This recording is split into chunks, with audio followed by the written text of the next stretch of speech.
Hello guys, welcome to my YouTube channel national exams. Guys, हमारे चैनल पर सामान्य हिंदी की क्लासेस चल रही है, जिसमें आज 14वां लेक्चर है, यानी कि 14 लेक्चर है। इससे पहले 13 लेक्चर हमारे चैनल पर हिंदी व्याकरण की प्लेलिस्ट में अपलोड हो चुके हैं, आप वहां से देख सकते हैं।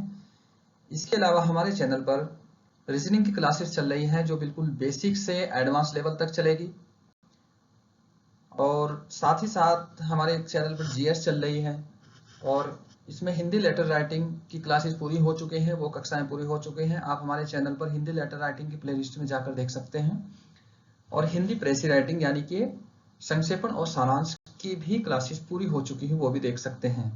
गाइस, जैसे कि हमने चैनल के शुरू में ही आप लोगों से वादा किया था कि हम जो भी सब्जेक्ट पूरा स्टार्ट करेंगे वो पूरा कंप्लीट करेंगे। आपको ऐसा नहीं करेंगे कि बीच में छोड़ देंगे या बीच बीच में से उठाकर कोई भी लेक्चर अपलोड कर देंगे चैनल प्रमोट करने के लिए, ऐसा बिल्कुल नहीं होगा। हमने आप लोगों से बोला था कि अगर आप हमारे चैनल से जुड़ते हैं और हमारे चैनल को सब्सक्राइब करते हैं तो आपको किसी कोचिंग में जाने की जरूरत नहीं पड़ेगी। अगर आप किसी कॉम्पिटिटिव एग्जाम्स की तैयारी कर रहे हैं, जैसे उत्तराखंड के एग्जाम्स है, यूपी के एग्जाम्स है, एमपी के, राजस्थान के कोई भी एग्जाम्स हो, तो आप हमारे चैनल को फॉलो करके और इसे सब्सक्राइब करके उन्हें क्लियर कर सकते हैं। चलिए गाइस, शुरू करते हैं आज से सामान्य हिंदी। इससे पहले आप लोगों से एक रिक्वेस्ट और है कि आप हमारे चैनल को सब्सक्राइब कर लें। बराबर में लाल रंग का ऐसा सब्सक्राइब का बटन होगा, इसे प्रेस कर दे, ये काला हो जाएगा, इसका मतलब चैनल सब्सक्राइब हो गया। और बराबर की घंटी को भी दबा दे। इसमें 3 ऑप्शन आएंगे, ऊपर वाले ऑप्शन को आपको क्लिक करना है। उससे हम इसका क्या होगा कि नोटिफिकेशन ऑन हो जाएगा। जब भी हम अपलोड कोई भी वीडियो करेंगे तो आपको तुरंत नोटिफिकेशन मिल जाएगा। चलिए शुरू करते हैं। देखिए, अभी चल रही है संधि, जिसमें भी हमने जो संधि का पहला 3 पार्ट होते हैं। जो पहला पार्ट है स्वर संधि, अब वो पढ़ेंगे। स्वर संधि के भी 5 भाग होते हैं, जिसमें से 3 भाग पूरे हो चुके हैं। आज चौथा भाग यानी कि यण संधि। इससे पहले थोड़ी स्वर संधि की परिभाषा देखते हैं क्या है। ये परिभाषा हालांकि स्वर की मैंने पहले ही वीडियो में बता दी थी, स्वर संधि की, उसके बारे में आपको डिटेल से समझा भी दिया था, लेकिन जो लोग नए हैं उनके लिए मैं अभी बता दूं। जब प्रथम शब्द का अंतिम वर्ण स्वर, ठीक है, दूसरे शब्द का प्रथम वर्ण स्वर हो। देखिए, ये वर्ण क्या होता है, अंतिम शब्द या अंतिम वर्ण क्या होता है, प्रथम शब्द या अंतिम शब्द क्या होता है, ये बहुत डिटेल से मैंने स्वर की पहली वीडियो में समझा दिया था, और वर्ण विच्छेद की वीडियो में भी बहुत डिटेल से समझा दिया था। जो लोग नए हैं वो पीछे जाकर उन वीडियोस को जरूर देख लें। देखिए, प्रथम शब्द क्या होता है, जैसे विद्या और प्लस आलेय। आपसे कहा जाए कि इनसे जुड़ने के बाद कौन सा शब्द बनेगा, ये जो है ये पहला बनेगा, ये पहला शब्द बनेगा, और ये आलेय दूसरा शब्द बनेगा। तो इन विद्या का अंतिम वर्ण और आलेय का पहला वर्ण मिलने से जो भी विकार होगा, जो नया शब्द बनेगा, उसे संधि कहेंगे। देखिए, ये वर्ण कैसे निकालेंगे, ये मैंने वर्ण विच्छेद की वीडियो अपलोड कर दी है, वहां से देख लें। यहाँ मैं इतना टाइम नहीं लगा पाऊंगा, तो आप वो वीडियो जरूर देख लें। चलिए अब देखते हैं स्वर संधि के थोड़े भाग, आपका इंट्रोडक्शन करा देते हैं। देखिए, स्वर संधि के इतने भेद होते हैं। दीर्घ संधि है, गुण संधि, वृद्धि संधि, यण है, और अयादि संधि। दीर्घ संधि भी पढ़ाई जा चुकी है, गुण संधि भी पढ़ाई जा चुकी है, वृद्धि संधि पढ़ाई जा चुकी है। आज है यण संधि, ठीक है। इसके बाद चलेगी अयादि संधि, वो नेक्स्ट वीडियो में चलेगी। देखिए, यण संधि पहले जो आपने दीर्घ संधि थी जो आपने पढ़ी है, या गुण संधि, मैंने इनके बेसिक कॉन्सेप्ट भी बताए हैं और आपको थोड़ी थोड़ी ट्रिक भी बताई है। अभी यण संधि में आपको बेसिक कॉन्सेप्ट भी बताऊंगा और थोड़ी थोड़ी ट्रिक भी बताऊंगा। चलिए शुरू करते हैं अब संधि के परिभाषा और उसके जो कॉन्सेप्ट। यण संधि, यदि ई ई उ उ री लृ के बाद कोई असमान स्वर आए तो इनके स्थान पर क्रमशः य व र ल ये सभी हलंत है हो जाएगा।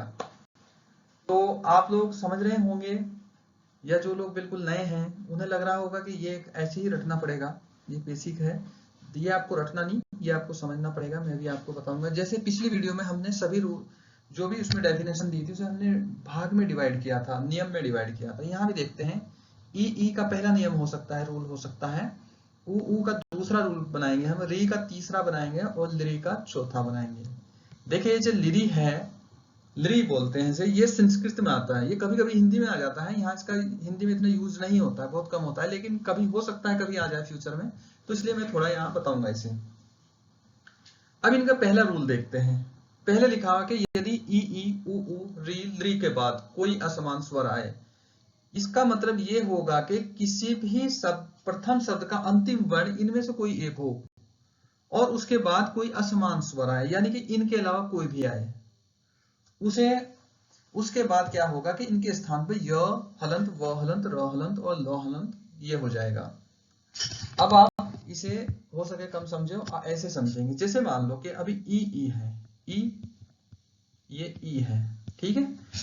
अगर ये कहीं आ रहा किसी प्रथम शब्द के अंतिम वर्ण में, ये आ रहा और उसके बाद कोई असमान स्वर है, असमान का मतलब है इन दोनों के अलावा कोई भी।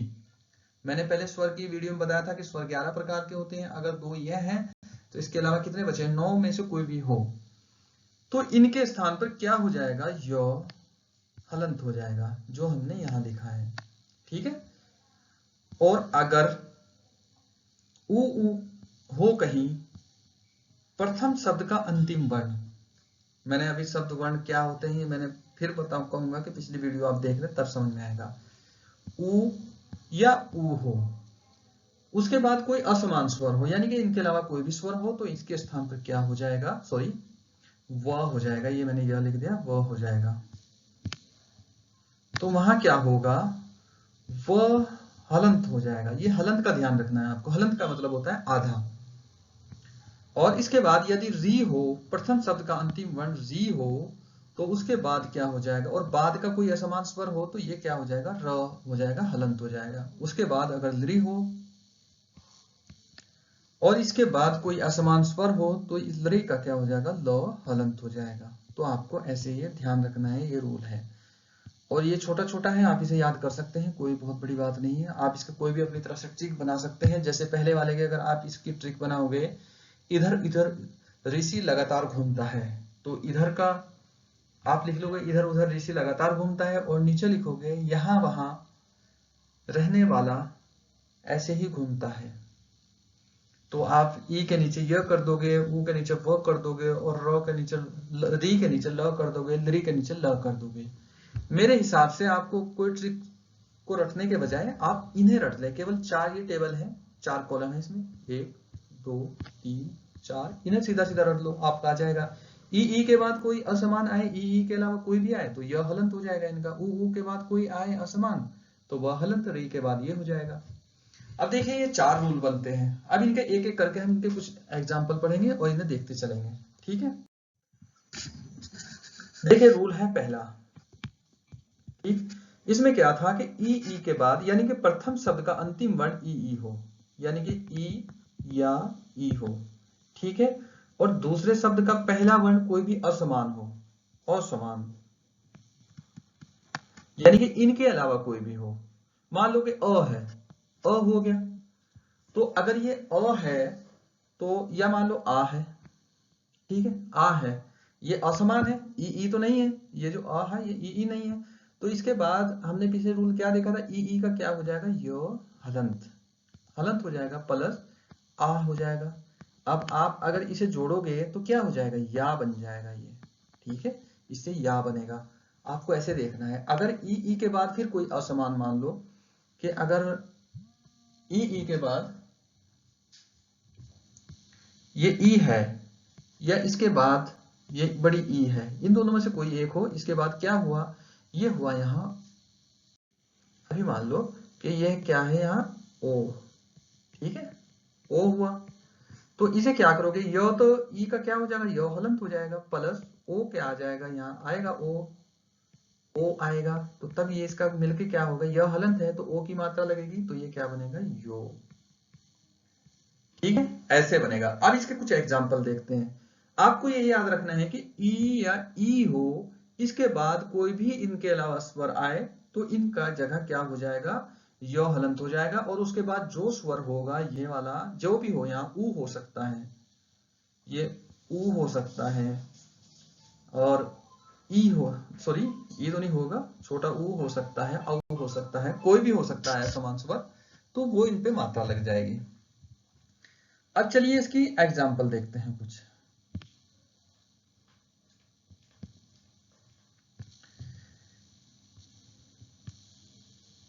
देखिए मान लीजिए ये रूल पहला है, ध्यान रखना, आप नोट करते जाना, इसे समझते भी जाना। हम पहला रूल देखते हैं, जैसे इति प्लस आदि,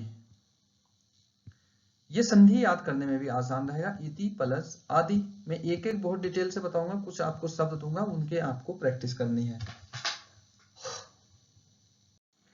अब अगर इसे आप इसका संधि करोगे तो कैसे करोगे, आपको क्योंकि वर्ण विच्छेद आना चाहिए आपको। जिन लोगों को वर्ण विच्छेद नहीं आता है तो वो वर्ण विच्छेद के पीछे वीडियो देख ले। जैसे में ई का वर्ण विच्छेद तो नहीं होगा, ई तो ई लिखा जाएगा, पूरा का पूरा ई लिखेंगे हम प्लस, ठीक है। तो लास्ट अक्षर है इसका, लास्ट वाला है, तो हम इसे क्या, इसका वर्ण विच्छेद करेंगे, हलंत है प्लस ई आ गया, ये ई है, अभी यहाँ क्या है, ये वाला ई आया है, ठीक है। और ये जो प्लस है मैं इसे थोड़ा बड़ा करके लिखता हूं, क्योंकि यहां तक ये पहले शब्द है वो हो गया, और इसका अंतिम वर्ण हो गया ये वाला, ठीक है। अब आया आ प्लस में डी पूरा लिख दूंगा, इसकी वर्ण विच्छेद की जरूरत नहीं है, ठीक है। अब दूसरा शब्द आया ये वाला, ये पहला ये दूसरा, इन दोनों को मिलाकर ही क्या होना है, विकार होना है, यानी कि इन दोनों को मिलाकर ही कोई नया शब्द बनेगा।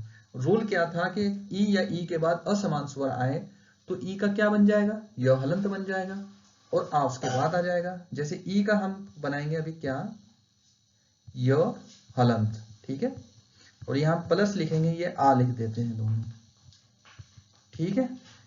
अब हम इसे कंप्लीट करते हैं, जैसे ई प्लस, तो हलंत है, क्योंकि यहाँ हलंत है, इसके बाद कोई स्वर नहीं बचा, ई इधर आ गया।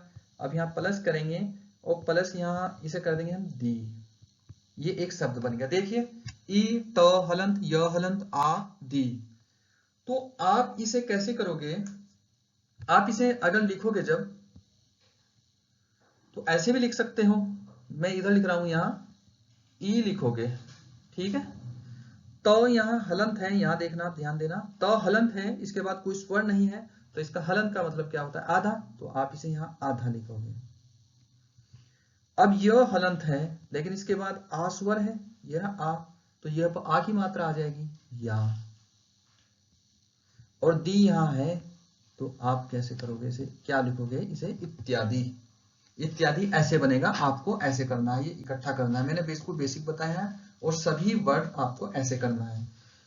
अब कुछ शब्द देता हूं मैं आपको, देखिए ज्यादा लंबी वीडियो हो जाएगी, इसलिए सब पूरा तो नहीं बताया जाएगा, कुछ शब्द देता हूं जो आपको करने हैं, मतलब जो बनाने हैं, ये शब्द वे हैं जो एग्जाम में आए हुए हैं। प्रति प्लस एक, आपको इसका बताना है संधि क्या बनेगी, और अगला है अति प्लस उन्नत, तो ये याद रखना, ये दो शब्द हैं, इनका आपको कमेंट में जरूर लिखना है कि ये कमेंट ये बने हैं इससे, ठीक है। चलिए अगला देखिए, दूसरा रूल है ये। दूसरे रूल में क्या था कि ऊ, पहले शब्द का अंतिम वर्ण ऊ हो या ऊ हो, बड़े वाला ऊ हो, इसके बाद कोई भी असमान स्वर आ जाए, कुछ भी आ जाए, मान लो इसके बाद आ गया ओ आ गया, तो तब क्या होगा कि ये जो ऊ या ऊ है, इसका बन जाएगा वो हलंत बन जाएगा प्लस। अब आप फिर यहाँ यही लिखोगे ओ, जब आप इन्हें जोड़ोगे तो क्या बनेगा, वो बनेगा। तो ये भी सेम वही रूल है, बस यहाँ थोड़े ये चेंज हो गए वर्ड्स, सॉरी वर्ण चेंज हो गए, तो वो देखना है यहाँ। अब करते हैं इसके कुछ एग्जाम्पल। ये रूल याद रखना कि ऐसे हैं, ये जो वाला है कि ये पहले शब्द का अंतिम वर्ण है ओ, दूसरे शब्द का अंतिम वर्ण ये है।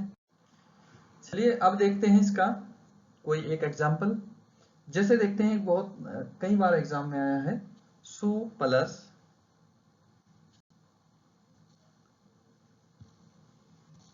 ये है सु प्लस आगत, यह है पहला शब्द और यह है दूसरा शब्द। ये पहला शब्द दूसरा शब्द क्या होगा, अंतिम वर्ण क्या होगा, फिर कहूंगा ये समझने के लिए वर्ण विच्छेद और संधि की सभी वीडियो देखें।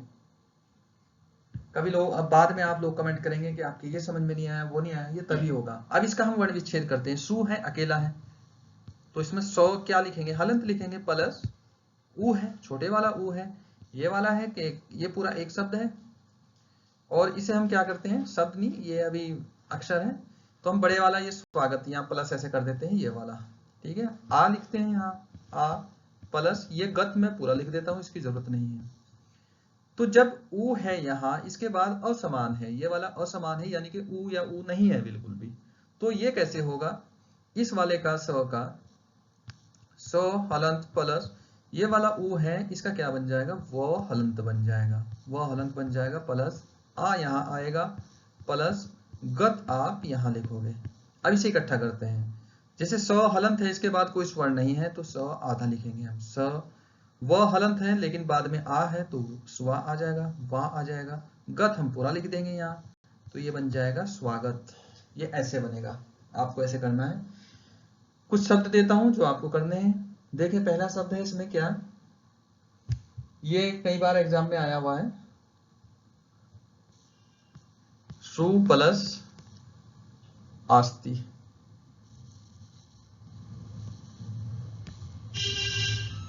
ये एग्जाम में आया हुआ है, आपको ये करना, ये आपको बनाना है, ठीक है। अनु प्लस अय,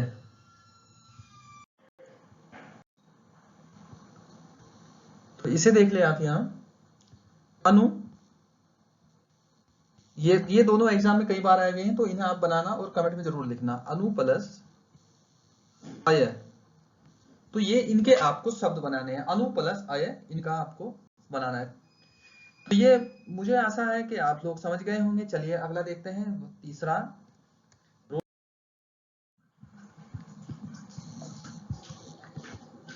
तीसरे रूल में क्या था कि यदि री के बाद कोई भी असमान स्वर आए, मान लिया ये कि कोई भी पहले शब्द का अंतिम वर्ण री है, ठीक है, उसके बाद कोई असमान स्वर आ जाए, असमान मान लो कि कुछ भी हो गया, कि आ गया या अ आ गया, चलो अ आ गया, ये अ आ गया, तो तब री की जगह क्या हो जाएगा, र हलंत हो जाएगा, प्लस ये अ रहेगा।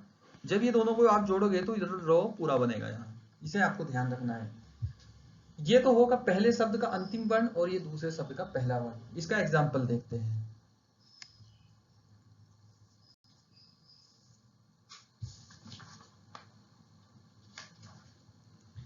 इसमें एक एग्जाम्पल है, काफी आता है, ये पूछा भी जाता है, मातृ प्लस,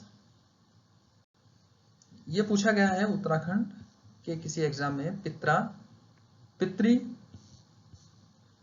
प्लस आदेश। ये थोड़ा टफ है, तो इसे पूछ देखते हैं, करते हैं। इसे बहुत ध्यान से समझना है, इसमें थोड़ा टफ पड़ेगा। ये तो हो गया पहला शब्द पितृ, आदेश हो गया दूसरा शब्द। पितृ का वर्ण विच्छेद का अंतिम वर्ण निकालते हैं। आप यहाँ पी पूरा लिखोगे, इसकी वर्ण विच्छेद की जरूरत नहीं, पर वो प्लस ये त्रि है, त हलंत लिखेंगे, प्लस इसमें क्या है, री है, यानी कि री है, इसकी मात्रा लगी हुई है ना यहाँ, प्लस। देखिए री को र प्लस छोटी भी करते हैं, उसका रूल अलग रहता है, वो मैं आपको बताऊंगा कि क्या होता है कि र जो री होता है वो किन से मिलता है, र प्लस इससे, इसका भी रूल होता है, ये मैं अलग बताऊंगा, फिलहाल आप इतना देखना यहाँ, ठीक है। पितृ, तो ये तो यहां तक हो गया पहला शब्द। ये अंतिम वर्ण क्या है इसका, री, और दूसरे शब्द का पहला वर्ण क्या है, आ, प्लस मैं देश पूरा लिख देता हूं, आदेश। अब रूल क्या था कि री के बाद अगर असमान स्वर आए तो री का रो बन जाएगा, तो पी आप यहां लिखोगे, ठीक है, प्लस, तो यहां हलंत लिखोगे, प्लस र है तो इसका हलंत यहां लिखोगे, आप हलंत लिखोगे, प्लस आ आएगा, प्लस देश आएगा, ठीक है, ये देश आएगा। अब आप इसे फिर इकट्ठा करोगे, पी प्लस, तो हलंत रहेगा, ठीक है, प्लस रो, तो के बाद क्योंकि कोई स्वर नहीं है तो ये हलंत ही रहेगा, हलंत ऐसे रहेगा, और रो में क्या है, रो के बाद है आ, तो रो पूरा हो जाएगा, प्लस यहां देश पूरा लिखेंगे, ठीक है, ऐसे लिखेंगे। अब ये जो नहीं, सॉरी, ये रा हो जाएगा, रा, यहां आ की मात्रा आई ना रा पे, तो यहाँ हो गया रा। अभी मैंने आपको संयुक्त व्यंजन सिखाए थे और उसमें त्रय का मतलब क्या था। अगर कहीं त्रय हो गया तो इसका वर्ण विच्छेद कैसे होना था, त हलंत था और र पूरा था। अगर इसका पूरा ही वर्ण विच्छेद करना है तो र हलंत करोगे प्लस अ लिखोगे, तो ऐसे बताया था आपको। लेकिन यहाँ क्या है, आ की मात्रा है, तो ये जो र है ये त्र के साथ जुड़ जाएगा और त्र पर आ की मात्रा लगेगी। अब अगर इसे आप यहां लिखोगे पी, तो में रो लिखोगे पितृ, चूंकि आ की मात्रा है ये वाली, तो पित्रा, फिर यहां देश पूरा कर दोगे पित्रा देश। आप इसे ऐसे करोगे। तो आई होप आप समझ गए होंगे। अगर कोई डाउट हो, प्रॉब्लम हो, तो आप कमेंट जरूर करना। इसके बाद भी हमारी लाइव क्लासेस चलेगी। जैसे सब्जेक्ट पूरा हो जाएगा फिर लाइव क्लासेस चलाएंगे हम, फिर प्रैक्टिस कराएंगे आप लोगों की। जैसे ये टॉपिक पूरा हो जाएगा फिर ये सब्जेक्ट पूरा होकर तब भी प्रैक्टिस कराएंगे। तो अब इसके कुछ एग्जाम्पल देखते हैं। सॉरी, कुछ जो आप लोगों को करने हैं, ये आप लोगों को करने हैं और इनकी प्रैक्टिस करनी है। अगर आपको लगा कि टफ पढ़ रहे हैं तो कमेंट पे जरूर बताएं, कमेंट्स में ये फिर सॉल्व होंगे तभी। अब इसमें है धात्री, एक ही दूंगा इसमें, ज्यादा नहीं दूंगा। धात्री प्लस अंश, ये अंश है, धात्री प्लस अंश, ये बनाना है कि इसका कौन सा शब्द बनेगा। ठीक है आप लोगों को। तो गाइज ये था तीसरा रूल। अब देखते हैं हम चौथा रूल। चौथा रूल ये, चौथा रूल हालांकि ये हिंदी में नहीं है लेकिन कभी कभी आ सकता है। इसमें लिखा था कि अगर लिरी के बाद कोई असमान स्वर आए तो उसका क्या हो जाएगा, ल हलंत हो जाएगा। ये संस्कृत में ज्यादा यूज होता है, तो आप वहां देख रहे हैं। इसका एक एग्जांपल देखते हैं, ज्यादा कुछ नहीं है इसमें। जैसे लिरी प्लस आकृति, लिरी प्लस आकृति हो गया, तो तब क्या बनेगा, लिरी का तो क्या बन जाएगा, लिरी में क्या है कि ल हलंत आ जाएगा प्लस री आप यहां लिखोगे प्लस, अब इसके बाद क्या है कि ये वाला दूसरा शब्द आ गया, ये वाला आ गया प्लस कृति आप पूरा लिखोगे। ठीक है, अब री का र हो जाएगा, ल हलंत लिखोगे प्लस री का तो र होना है, हलंत वाला र होना है, प्लस आ यहां आ जाएगा प्लस और कृति हो जाएगा। अब इसे इकट्ठा करोगे, क्योंकि लिरी का ला होना था, ये यहां थोड़ा गलत हो गया, यहां नहीं होना, सॉरी, ये मैं सोच रहा हूं क्या गलत हुआ है। चौथे रूल में जैसा था कि लिरी का ला होना था, लिरी का ल हलंत होना था, लिरी का ल हलंत होना था। लिरी के बाद अगर कोई असमान स्वर आए जैसे अ आ गया तो ये ल हलंत हो जाएगा। अब इसीलिए इसमें जैसे हमने लिखा लिरी प्लस आकृति, तो लिरी का तो ल हलंत होना है, तो आप ल हलंत कर दो प्लस आकृति कर दो। तो इसके बाद क्या होगा कि आप इसे यहां जोड़ दोगे, लिरी में आ जुड़ेगा ये वाला, तो ला बन जाएगा और ये बन जाएगा कृति, ला कृति। देखिए संस्कृत का है, हिंदी में बहुत कम यूज होता है, इसलिए आपको बताना थोड़ा जरूरी था। तो गाइस ये थी आज की यण संधि और आई होप आप समझ गए होंगे। और अगर आपको कोई डाउट हो तो आप कमेंट में जरूर बताना। इसके बाद टेंशन मत लेना, हम प्रैक्टिस भी इसकी पूरी कराएंगे, इसके बाद चलेगा। आप किसी भी एग्जाम्स की तैयारी कर रहे होंगे, समय समय पर हम सभी की टेस्ट सीरीज चलाएंगे। तो गाइज बस आपसे यही लास्ट में रिक्वेस्ट है कि आप हमारे चैनल को लाइक करें, सब्सक्राइब करें और अपने फ्रेंड्स में शेयर करें। अभी जैसे ही हमारे पास पीडीएफ की फैसिलिटी अपलोड हो जाएगी, यानी कि पीडीएफ अपलोड करने की फैसिलिटी हमारे पास अवेलेबल हो जाएगी हमारे चैनल पर, हम आपको इन सब की पीडीएफ भी प्रोवाइड करा देंगे। आपकी तैयारी में कोई कसर नहीं छोड़ेंगे। तो guys thank you for watching, जुड़े रहें, लगे रहें ऐसे ही हमारे साथ।